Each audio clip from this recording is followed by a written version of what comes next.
We are live, so welcome back to Dapp University. So today we got lots talking about in our live stream. I'm actually going to pull this up here, see if I can get a little better. Awesome. Yeah, we got a lot to talk about in our live stream today. So the first thing we're going to cover is the developer who made $10 million in a single day and how he did that, because the blockchain space is so crazy. Of course, you can get a job, you can be a freelancer, but there's all these other ways that you could potentially make money that has a really high upside in a short amount of time. I'm going to talk about that today in this video. We're going to look at a lot of the news updates that have happened in the space since yesterday, or I should say Friday. We do these live streams Monday through Friday on this channel. Just turn on notifications, subscribe. You're going to find out about those whenever we go live. We're going to check the crypto markets, look at the trends on chain, answer some of your questions, and a whole lot more. So if you're new around here, hey, I'm Gregory. And on this channel, I turn you into a blockchain master. So if that's something that you're interested in, then smash that like button down below for the YouTube algorithm and subscribe to this channel. And if you want to learn how to master blockchain step-by-step start to finish, then head on over to dappuniversity.com/bootcamp to get started today. All right, so we got people jumping in the chat here. We got Automatic Beats, Technically, Above Realty, Charles, Dale, Ajit, let's see here, Danish, Dale, I think I said Dale already, sorry, Eric, Douglas, Robert, Sunil, Martin, welcome, welcome, welcome.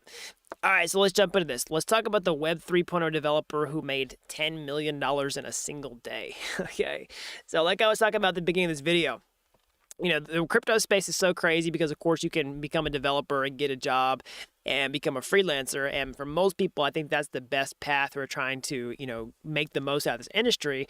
But then, on top of that, you can do all this other stuff to make money. Like, we've seen stories about people building trading bots, launch their NFT projects. I just put out a video the other day, but the developer made $2 million off their NFT drop. The developer made $31,000 in a single day off their trading bot. Okay. And here we're talking about a developer made $10 million in a single day. So how did they do that? Well, basically through white hat hacking, okay, or white hat security auditing, okay. So what is that?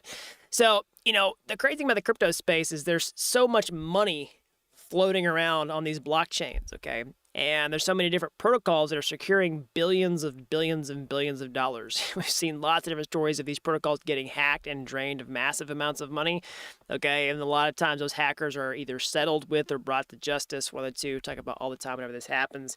Definitely don't want anybody out there stealing any money, but there's a huge incentive to disclose these types of vulnerabilities because you can get paid big time to do that. And this is an example. So on February 24th, a white hat who goes by pseudonym Staya0x, if I'm saying that right, responsibly disclosed a critical bug in the Wormhole Core bridge contract on Ethereum. So this bug was an upgradable proxy implementation self-destruct bug that helped prevent a potential lockup of user funds. So this particular responsible disclosure is yet another example of the immense strategic value that's running a multi-million-dollar bug bounty program for it through security. Basically, so this they paid him $10 million, or him or her, for the fine. So it's one thing to create a program with really high top payout, but Wormhole has proven that they are very serious about paying top dollar to help mitigate security issues that help out the community. So you have to understand, there's big incentive for both players to act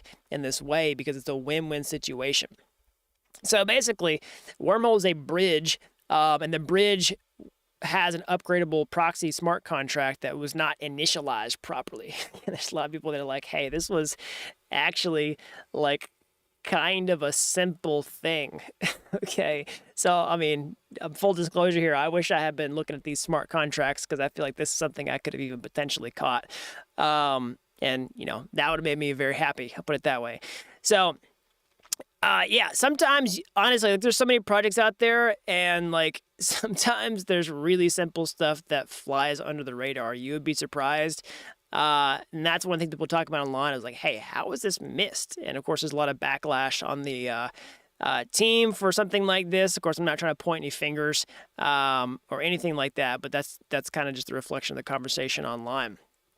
So let's talk about the other opportunities here, because like I was saying, there's a ton of upside in smart contract security auditing and even just finding bugs and disclosing them. So there's lots of things you can do with smart contract auditing where basically you are sort of the auditor that, reads the code and gives your audit before it goes out to production. But you can also be somebody who just looks at existing contracts and tries to define bugs.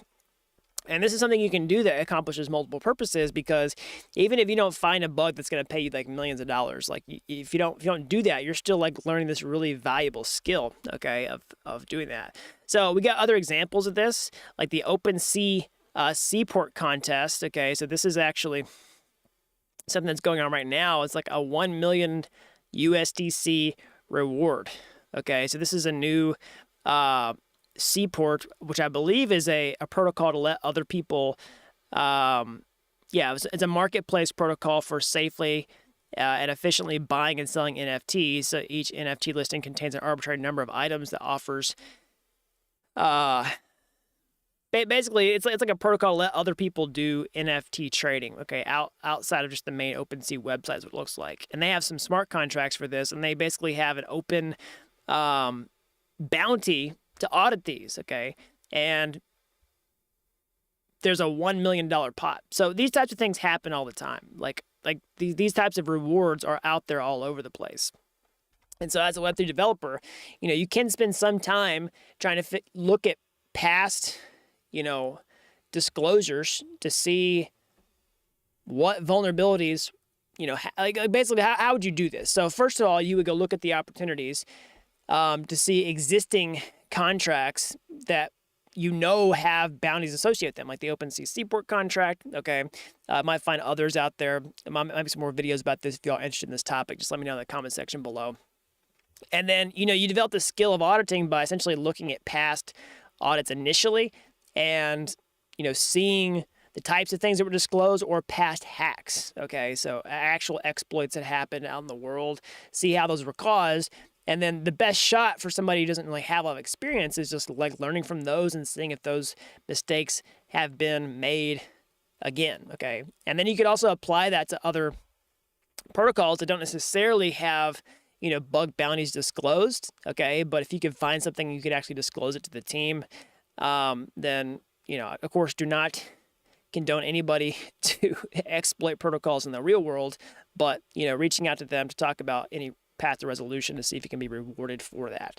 So that's how you would jump on an opportunity like this. And again, this is not something you necessarily want to just sit around and do and then like hope that it works out as your like daily bread and butter job, but it's definitely something you can do on your path while you're learning or while you're working a job. Because let's say, hey, let's say you actually found one of these, like it could have a massive, massive, massive payoff.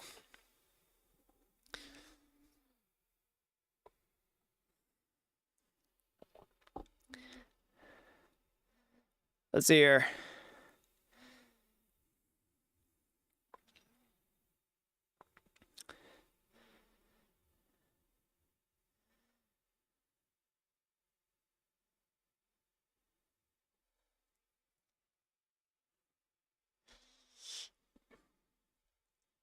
So this was, so anyways, there's a ton of opportunities floating around there for this type of thing.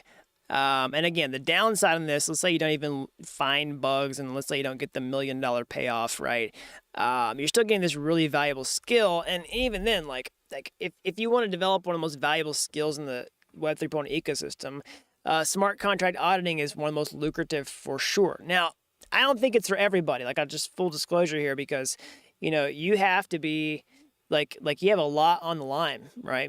You have to really be trustworthy to know that you can actually find this stuff. But, if you're really sharp, okay, and you're a good smart contract developer and you're getting into the space and you're really enjoying it, or you aspire to be that and you kind of want that, then, smart contract auditing is in such high demand because it's one of the final bottlenecks for, projects before they get deployed to the mainnet, all right? And basically, there's only so many people that are really good who can offer that service. And so you see this massive backlog for security auditors in the space. And so basically, like shooting to try to get rewarded from these bug bounty programs can help develop that skill if that's something you want to break into long term.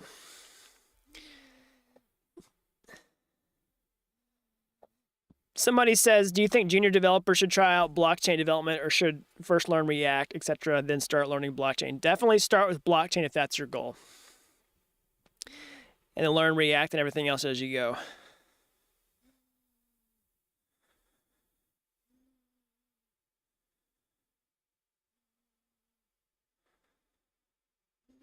What's the best way to study to be a smart contract auditor? Definitely studying past smart contract vulnerabilities and exploits is a great first place to start. And then basically common things like reentrancy attacks. We've actually got a video about that coming on the channel. It's a popular requested topic.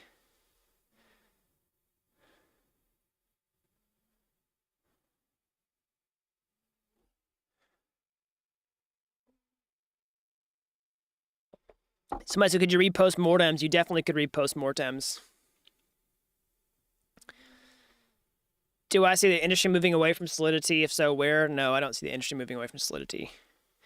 I mean, I think we're seeing some smart contract platforms expand with other languages like Rust, for example, but I don't think Solidity is going anywhere anytime soon. It still has a vast market share on the smart contract development landscape because EVM-compatible chains are also really hot. I mean, Ethereum's not going anywhere.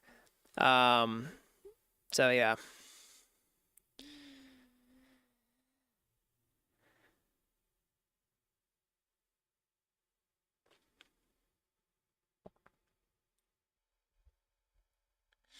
What single source do you use when gathering exchange flash loan token contracts for the trading bot? So it's not a single source. So basically, I mean, you can look at, if you're trying to look for different places to find decentralized exchanges and different DeFi apps, then definitely a good one to check out is DeFi Llama, because you can look at different apps. You can look at even specific forks across different chains.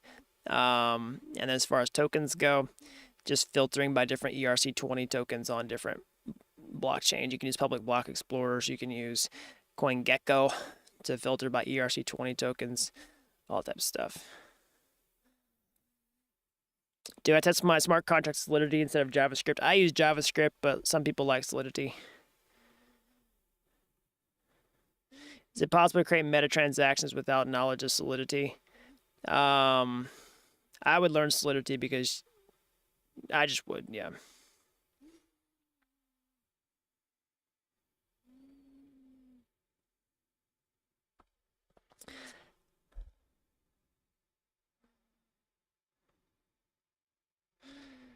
How do I make $1 billion on this? That is the billion-dollar question. If ETH would get to 100K, would gas be crazy expensive?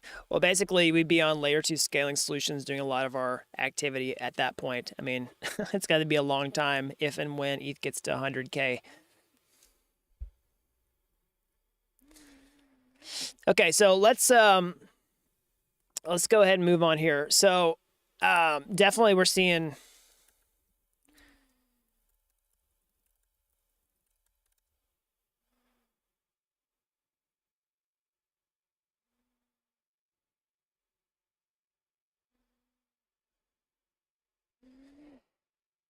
So we're still seeing a lot of cool stuff trickle into the space here, despite how quiet it is right now.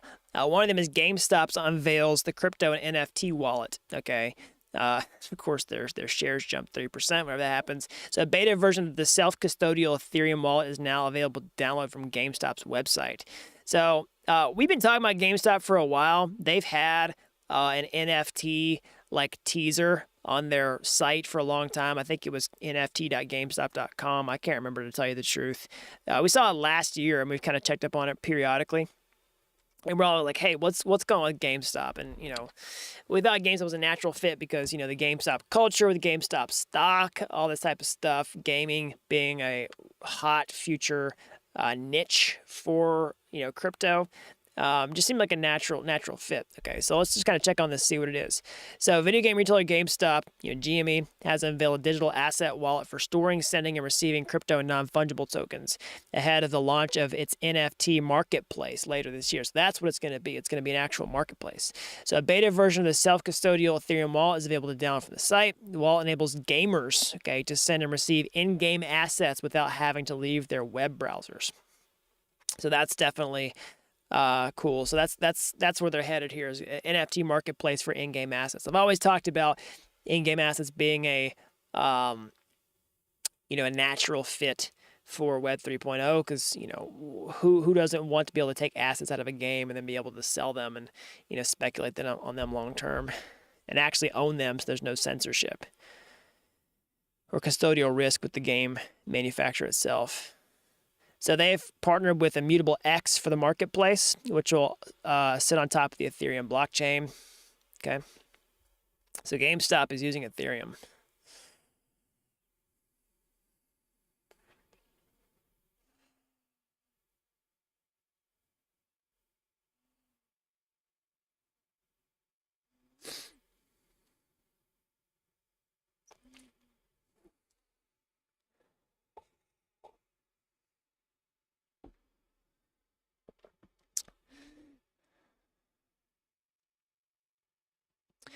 Okay. So let's see here. Can someone new with blockchain, can someone new to blockchain programming can someone new to programming get a blockchain job after the course? Yes, definitely. I've helped thousands and thousands of people become real world blockchain developers, many of whom started from scratch. Okay. I've seen people do it in as little as 2 months. That's the fastest. All right, kind of the faster side of things. That's not at everybody's expectations necessarily. But I've had lots of people get their first jobs and break in the Web 3.0 industry.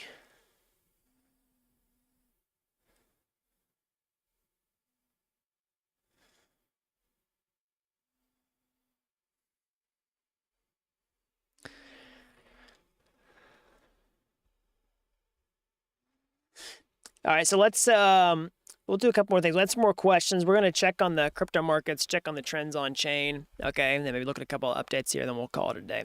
So speaking of NFTs, let's see what's trending right now. So I'm basically, it's my daily routine that I do. I look at all the popular contracts that have been deployed to the network in a certain amount of time and look to see what's trending. Again, the big advantage here is, you don't want to sit around just waiting for projects to hit social media, okay? Because by the time they do that, like, it's not really an early opportunity anymore. Of course, I'm talking about this on social media right now, but the whole point is I check this on a daily basis, and I'm able to watch this stuff and get real-time alerts.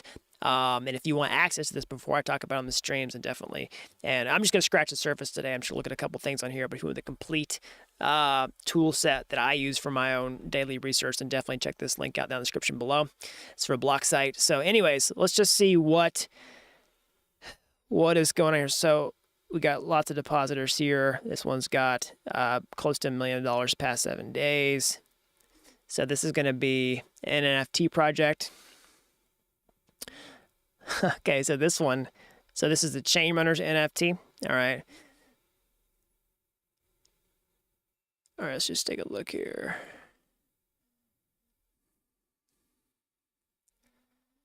If I can get it to work. Sorry, my OpenSea just stopped working.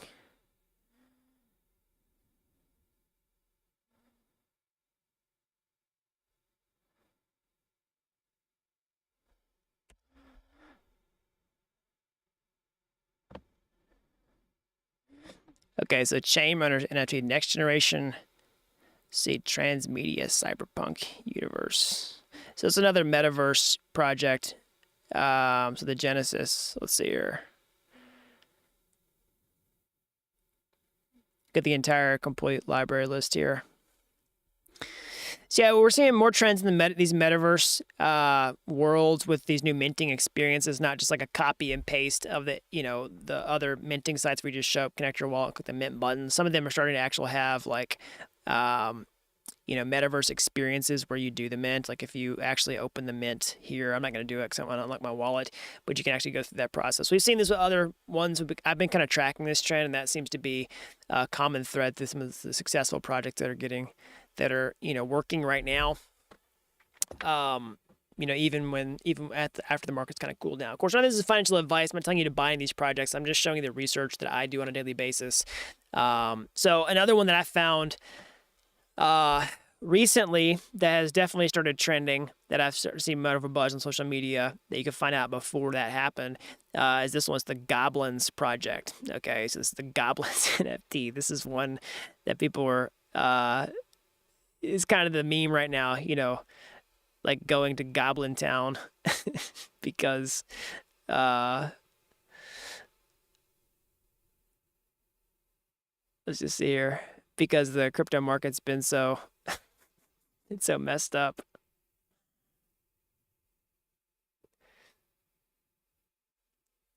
That's sort of the meme whenever prices are down like this. And I'm pretty sure it's a Lord of the Rings analogy. It's down to Goblin Town. Not analogy, but Lord of the Rings reference is what I meant to say.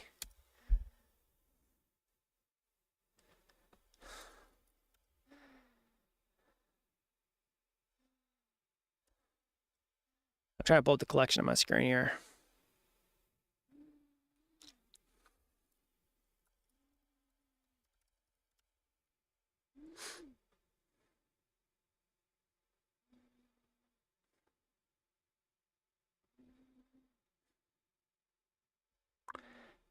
I don't know why it's not letting me pull it up right now. But anyways, I found that one the other day, and it has like started trending as well. I've started to see it kind of like float up on social media. It says significant volume on OpenSea, but for whatever reason, it's not letting me load OpenSea right now. If anybody else is having trouble loading OpenSea, let me know down in the chat section below.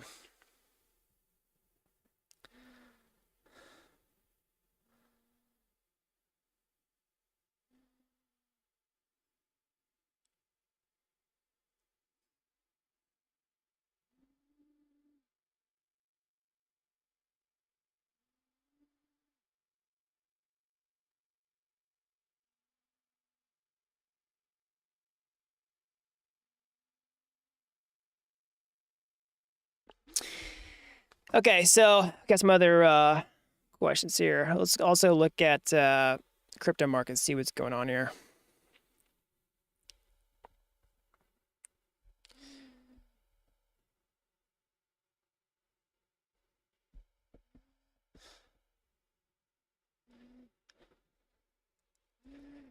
Keep seeing some references here that I don't quite follow. Let's just look it up.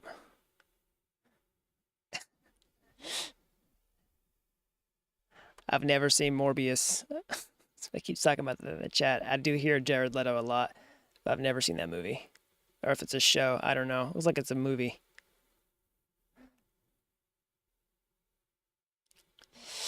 Okay, let's check on the crypto markets here. So Bitcoin, we kind of held the line over the weekend and actually had a little bit of, some really short-term bullishness. I say bullishness as in like positive price action, put that way, not just continued red. I mean, we've seen absolutely insane. We've seen 8 red candles in a row. 1, 2, 3, 4, 5, 6, 7, 8 on the weekly time frame. Okay, we're starting to see this little tiny thin green candle here.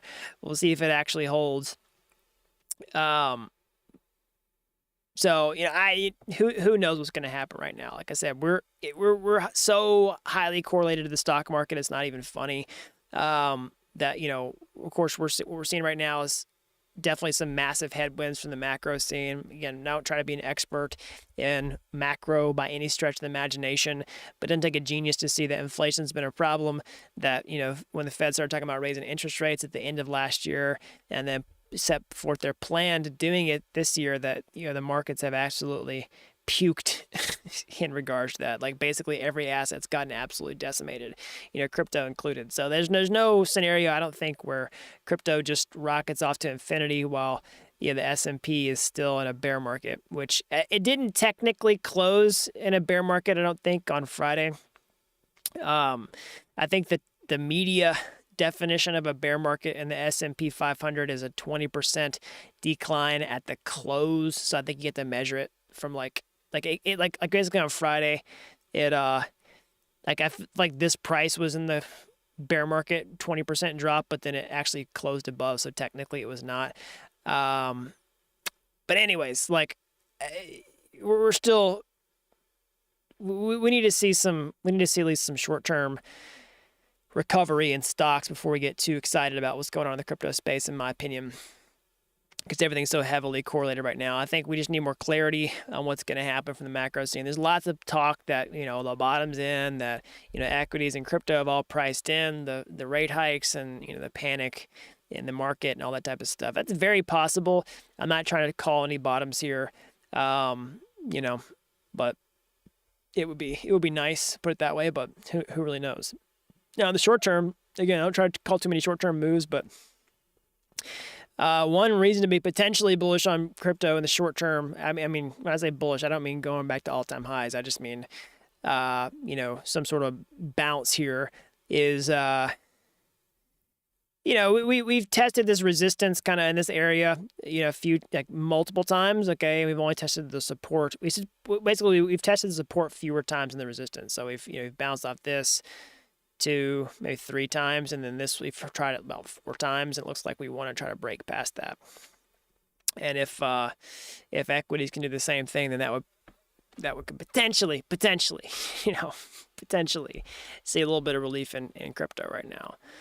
But I'll put it this way. I mean, if we can make it out of sort of what we're in the middle of right now and you know, get back on the road to recovery, and, you know, if 25K, the brief time that Bitcoin spent at 25K and the brief time that Ether spent at like $1,700 was the actual bottom, and then that's really strong for the crypto space, you know, over the long term. Now, I don't know that's going to happen. Of course, we could always see lower prices. But yeah, I mean, that would be strong for the crypto space because, you know, it gives people more confidence that we're not just seeing like these multi-year 85% drawdowns and stuff like that. So we'll just have to wait and see. Let me know what you think in the comment section below. Is the bottom in? Do we have more pain to come?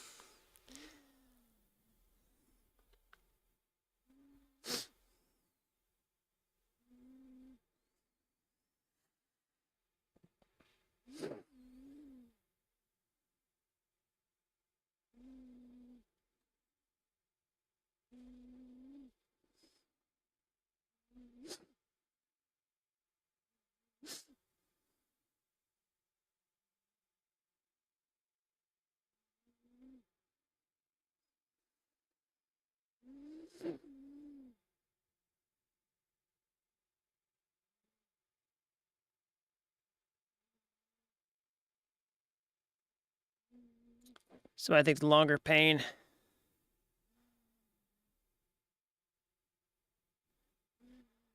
Yeah, we'll have to wait and see.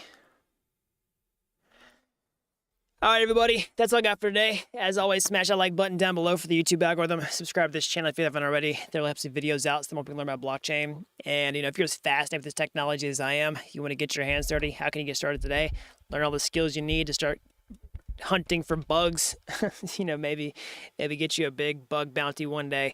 You can go to my YouTube homepage. You can find my free courses there. They're like Udemy courses, but they're totally free. And if you like those, you want to take the next step, or hey, maybe you'll take a master shortcut entirely, I actually become a blockchain master step-by-step start to finish over at dappuniversity.com/bootcamp. You don't have to be an expert to get started today. Help people with zero coding experience become real-world blockchain developers in a matter of months. So that's all I've got. And until next time,